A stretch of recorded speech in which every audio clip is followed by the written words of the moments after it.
আমি প্রায় 2 বছর ধরে হেয়ার ফলের প্রবলেম ফেস করছিলাম।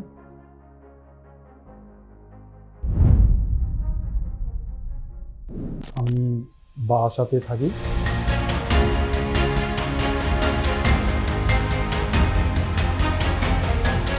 আমি প্রায় 2 বছর ধরে হেয়ার ফলের প্রবলেম ফেস করছিলাম।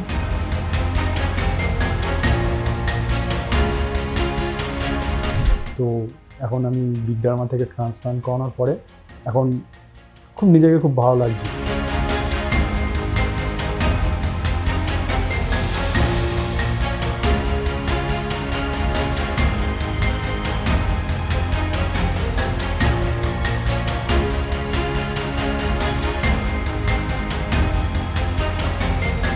আগে ডিপ্রেশনে ভুগছিলাম, এখন ফিলিং বেটার।